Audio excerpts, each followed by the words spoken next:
শেষ ম্যাচে মুম্বাইয়ের হাতে বধ হয়েছে কলকাতা নাইট রাইডার্স।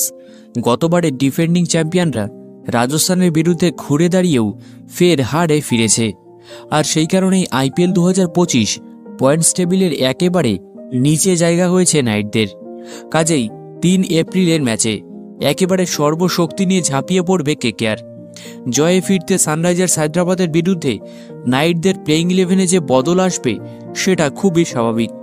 তবে প্রশ্ন, আজ এসআরএইচ এর মতো শক্তিশালী টিমের বিরুদ্ধে জয় তুলতে কেমন প্লেইং ইলেভেন সাজাবে কেকেআর?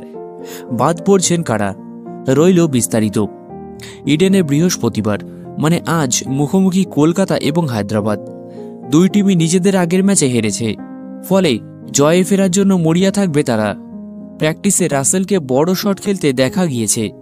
কেকেআর সমর্থকেরা আশা করবেন ম্যাচেও তার থেকে এই ধরনের শট দেখা যাবে। তবে অনেকেই কিন্তু বলছে যে রাসেলকে বাদ দেওয়া উচিত। তো ভাই, তাদেরকে জানিয়ে দিই, রাসেল কিন্তু এমন একটা প্লেয়ার যে কিনা অসম্ভবকে সম্ভব করেছে বহুবার, সেটাও কেকেআরের জার্সিতেই। আর কেকেআরের হয়ে তার অবদান কতটুকু সেটা আমি আর নতুন করে কিছু বললাম না, তোমরা প্রত্যেকেই জানো। সুতরাং তাকে বাদ দেওয়ার কথা কিন্তু ভাবাই যায় না। তাই আমার মতে রাসেলকে অবশ্যই রাখতে হবে প্লেইং ইলেভেনে। যাই হোক, তো চলো দেখিনি আজকের ম্যাচে কলকাতা নাইট রাইডার্সের প্লেইং ইলেভেন।